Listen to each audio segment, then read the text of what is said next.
Greetings and salutations, my friends. Welcome to my Burnley team guide for Football Manager 2019.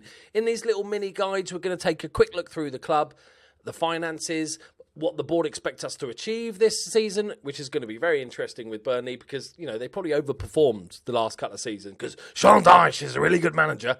And we've got to do a job replacing him. You have to do that voice if you're going to manage Burnley, by the way. We're going to look at the team. We're going to look at where we could strengthen and spend the money. So let's get straight into it. What do they expect us to achieve this season? This is going to be the really interesting one.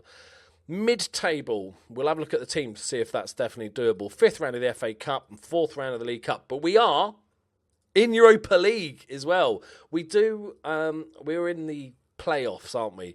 Which is... You've got to remember this. If you're going to do transfer business, get it done as soon as possible. Have a good early pre-season because we are straight into the action. From a month from the game start, you are straight into the action. So really, really important. It's a massive deal for Burnley. How much money are they going to give us? Okay, 15.5 million. That's probably partly down to the fact we've got a bit of Europa League money coming in. We're a bit stretched on wages. We've got a little bit of wiggle room, but not a great deal. But that's definitely something we can buy a player with. Let's have a quick look at the staff just to make sure if there's any weak areas. Okay, this needs a complete rebuild. We've got quite a few staff, and it is still the worst in the league at a number of things. I think we should, if you're going to take over Burnley, first thing, go through this and just get rid of a bunch of these staff members because they're clearly not very good. We've got a room to improve, but with this many, I think that's definitely something we need to look at. If we go to our team report, better depth at centre-back, lack quality depth on the right wing, better depth would be useful in central midfield, and depth. Lots of depth things. Okay, we get the theme. I do know we have some good goalkeepers, which we'll look at shortly. Dynamics.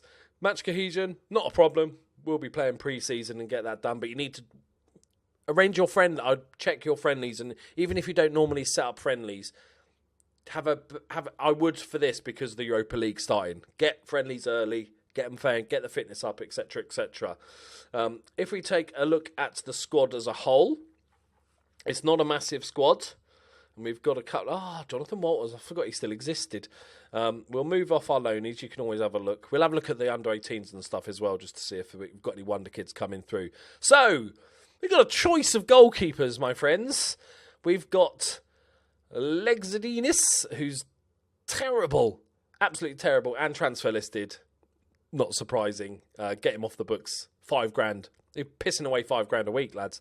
Tom Heaton, who has an injury for 7 weeks, so he's going to miss the Europa League qualifiers, but should be back for the sort of Premier League. We got Nick Pope, who's out for 6 months. So basically, almost write him off until at least January time. We can sort of go with that. So we got Joe Hart, boys. Bags of experience. Because he's worth it. I'm not sure how much he's worth. He's only on $45,000. He's taken a bit of a pay cut. Obviously, very decent goalkeeper. We don't need to worry about goalkeepers. At the end of the season, once everybody's back from injury, obviously we're going to have Joe Hart and Tom Heaton as our main two. Then ignore this guy. And then when Nick Pope comes back at the end of the season, or for the second half of the season, we could look, especially in January, to cash in on one of these. I'd probably give them plenty of game time each and see which works well, which works best for you. They're 31 and 32. They're very much of a muchness. But we can cash in on one of them in January. Centre-backs wise, we're pretty strong. We've got Ben Gibson, who's very good. Tarkovsky, who I really rate. I can see him going to a big club relatively soon. We've got Kevin Long, who's a decent backup, he says, not quite so confidently. Vision, anticipation is not ideal. He's not much of a passer. He's okay. If you really want to play out from the back, it's doable, but just about. We've got Ben Mee, who is really actually quite solid. He can also play left back, but it's definitely a defensive full-back position for him, but he can fill in if you've got. So actually, centre-backs, we're all right. We've got Gibbo and Tarkovsky as our main two. We've got Long and me as our sort of backups. As for the left-back position, we've got Stephen Ward. That's quite a weak area. He's 32 now, and his physicals are already not great. Okay, if you want to hold him back and keep him as a sort of defensive fullback, I think with that lack of pace and acceleration, Stamina's pretty good, though. I think he might struggle if he's told to bomb on, just to sort of get back in position. We've got Phil Bardsley. How is he in the Premier League? If you need 3.6 million, if you're lucky to get that much, I'd probably take it. His physicals are fucking awful. I'd get rid, quite frankly, unless you wanted to keep him as a sort of backup. But he's taking up 25 grand a week, and we do need a bit of wages. We've got Matt Loughton, who's a solid all-round player. Nothing sort of particularly special. Charlie Taylor, he's the Leeds kiddie, isn't he? Yeah. Let's have a look at this guy, because he can play left mid as well. Not the quickest, which I would say is more important for a winger than it is a fullback, although still important. But decent defensively, marking's a little bit low. He's got really good crossing, so I don't mind a player like this, and he's still going to improve. He's only 24. He does like to get forward whenever possible and runs with the ball down the left. So more of an attacking threat without being sort of spectacular, but his stamina's pretty good and his natural fitness is good, so that's all. He's going to run all day. I don't mind him at all, especially because he can fill in both roles if needed. So who are we looking at as our right back then? Matt Loughton is really our only option. Maybe we do have to keep Phil Bardsley as a backup. But on the left, we've got Robbie Brady as well, who's obviously more attacking. He can play fullback, but only if you're going to play like a complete wing-back attack or wing-back attack, somebody that's getting forward a lot more. Defensively, pretty weak, but can fill in, like I said, if you need it.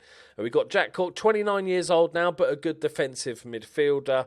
We've got Stephen Defoe. What's his injury like? 4 months. So we're looking again at January, which is disappointing because he's a decent playmaker.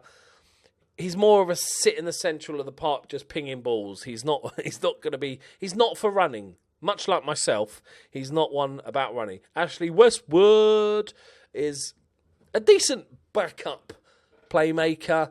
I don't expect him to be pulling up trees. He's West Ham. Okay. Desperate. Jeff Hendrick, much more of an attacking threat, this one. He can play as a central midfielder. What are they suggesting? Box to box? I don't mind that because he's actually got good attacking. You could even play him further forward in that number 10 role. I quite like him. He can definitely stay. We've got Aaron Lennon, who used to be renowned for his pace, had lots of injuries, and now is 31. He's lost a bit of that. But I'll probably keep him as a... No, he's pretty shit, isn't he? He's not a defensive winger. This is a perfect example of why you should not trust key roles and duties. Going, okay, he's best as a defensive winger. He is really not. He is a terrible defensive winger. You're much better having him pushing forward. He can still do a job. We'll look at the rest of it before we decide his fate. We've got Gudmundsson, who's 27-year-old Icelandic international. You have to do that every time. Who's a good winger, left-footed, so we can play him as a winger. He's good inside forward as well. He's not the paciest for a winger, but as an inside forward, he's not too bad at all. I actually really rate him. He's got all the main attributes. I like a little bit more pace, but you can't have everything. We are Burnley after us all. We got Vidra as a striker option. Can play as a number 10, but I just see him as a striker. It's all right. That's all I've got. That's the best I could do, boys. We've got Ashley Barnes. Now, we know that a lot of their Burnley's players are big lads. Ashley Barnes, 6'1", 15 jumping reach, 15 heading. Decent finisher as well. Decent all-round player, actually. Not too bad at all. We've got Chris Wood, 6'3", jumping reach 15, heading 50. You see a theme in Burnley. You can see what Sean Dyche is going for. But he's not too bad a rounded player as well. And Sam Vokes, target man, 17 jumping reach, 16 heading, 6'2". So you can sort of see where we're going at in regards to tactics.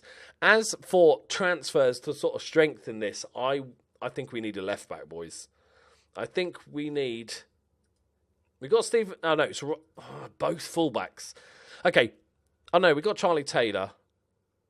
Okay, we've not got enough money to rebuild this team, so I'm going to get a right back. Sorry, Matt Loughton. He's 29, so he's not going to get any better either. His physicals aren't great already. It's only going to get worse. I might keep him as a rotation, but if you need the money, you could sell him and buy go all out on a right back. As for sort of tactics, I think I'm not going to obviously go through roles and everything like that. I just want to show you like a basic shape. I think, although we do have a good inside forward, I think with that many target man, we need width, we need crosses. And who provides crosses? Of course, it's Ramdu. No, it's wingers. So I'm looking for maybe either a 2 up top with the big lads or a 1 up top. I think if we're going to go, target men aren't great normally as lone strikers. So if I'm going to go with a sort of system like this with attacking wingers, I think to do this, to get our 2 up top, would be a bit too crazy. Let's just put him on winger, just so we know what we're doing. I would be tempted to do more something like this with a one of your big target men, and then a number 10 there, or somebody like Hendricks, feeding off the main striker, off the target man, and then maybe for more tricky games, we might move that to go to DM and then push these wingers on a little bit to support the main guy, maybe make this guy attacking, etc., etc. But yeah, I'm looking at definitely getting a right back. I think this, in regards to the challenges, i.e., how much money have you got to spend? Where do they expect you to finish? Pretty tricky. Mid-table, because they overperformed, in my eyes, I think mid-table is going to be tricky, but the thought of Europa League action makes this very, very exciting. Right, there we go, my friends. There's our little mini guide. I want you to get involved in the comments. Tell me anything you know about Burnley. What if you're playing a Burnley save? Tell us what you did, what formation works for you, what signings you made. Useful information for everybody else that's watching, so get involved in the comments below. I just forgot. I always forget this bit. Just want to have a quick look to see if there's any youth talent for the Burnley team. Doesn't look like there's massive amounts. Aidan O'Neill's all right.